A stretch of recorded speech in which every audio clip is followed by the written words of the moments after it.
One of the 21st century skills is effective participation. Students actively engaging in lessons in real time. OneNote is the perfect tool to allow students to participate in lessons by accessing the presentation as the teacher delivers it.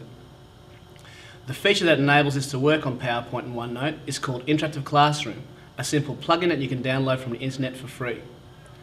Setting up an Interactive Classroom is quite simple. First of all, make sure the plugin is installed on both the teacher laptop and on the student device.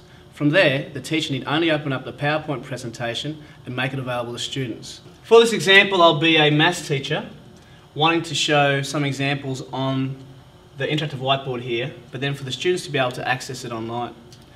Now the problem with me doing this through PowerPoint, which is a convenient way for me to do this, is that I can't annotate it very easily.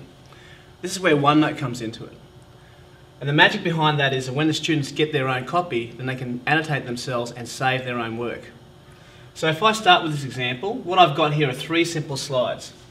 One example of how to expand some brackets, another example including a polynomial, and then finally some exercises to work with. Now again, in PowerPoint, I really can't write on the board very easily and make those changes. But what I'll use is the interactive classroom session so all the students get a copy of what I'm seeing on the board. I don't need to use a board, I can use my own tablet. I can sit at my own desk and do this. My students don't need to be right in front of me, they can be in other places around the school. So, to make this work, I just go to the academic tab, which I already have open, and click Start Session. What Start Session does is open up the Interactive Classroom plugin. I'm asked to give it a title. I can change it if I like, because there might be other teachers doing their own interactive classrooms at the same time, and I want my students to go to this particular demo one. I had my cursor on the first slide, so I'll start from there. Let's go ahead and start. And when I press Start, what happens is PowerPoint runs to the background and I have an Interactive Classroom session open. It looks very similar. I have my 3 slides here, but now I've got these new tools to work with. All right? Now from here, I ask the students to go ahead and join the session. So it's very similar to what I do. They go to the academic tab, but hit Join Session instead.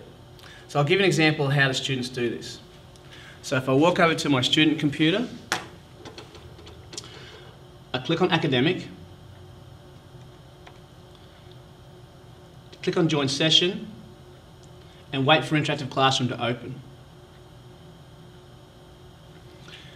Now if there are a number of join sessions opening at the same time, the students just need to look for Demo. So we'll wait for Demo to turn up. There it is. Double click on Demo and open. Now it's going to take a minute to go through the network. In this case it's a wireless network, and it's going to look for Demo and open up for the students to see. Now I've got those 3 slides here. Those 3 slides will turn up on the student computer on the right hand side. Now it takes a moment for them to come up, but as soon as they do, they'll see exactly what I'm seeing. Now you'll see the first worked example has already turned up. The other 2 will load shortly. So on the right hand side, there are 3 pages: worked example 5.4, 5.5, and the demonstration questions. Now the students at this point are passive. They're just watching what I'm doing. So I could highlight some information for them. So if I'm back on my first slide, I might take my red pen and say, look, we've got 2 examples to work with. 5 outside of x plus 4, and 1 that includes negatives. -2 outside of x minus 7. From here I can highlight some information for them. Here's our first question. And let's have a look what happens. The 5 multiplies by the x and the 5 multiplies by the 4. At the end of that you'll get equals 5x plus 20. All right.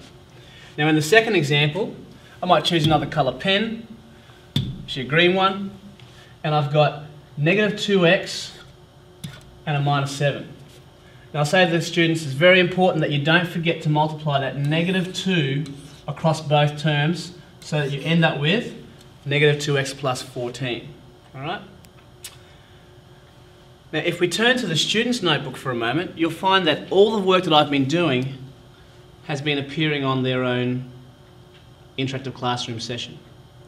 Students are free to make their own notes at this point and save this notebook to their own book.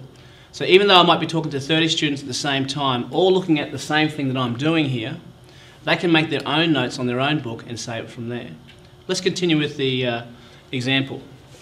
If I flick to number 2, what will happen is the students will automatically go to 5.5 as well. So quickly on this one I might illustrate that extra variables.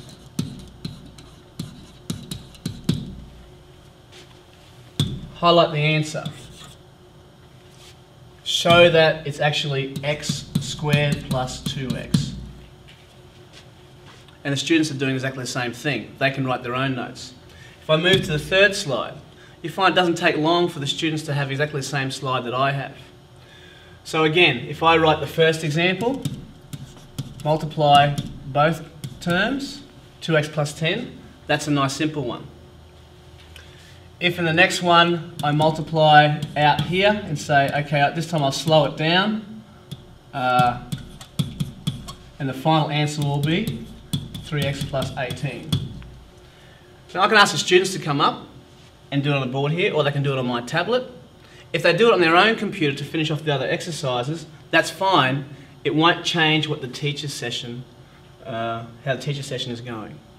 And quickly, you can add some video if you want to, you can add some pictures. Whatever you have in OneNote, you can make available on here. So I might say, complete for homework.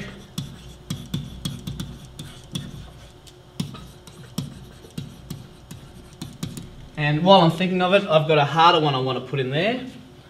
X times x squared plus 6x plus 2 as a bonus question. So that's how Interactive Classroom works. Students can save it from there and continue with this. And I can actually stop the session.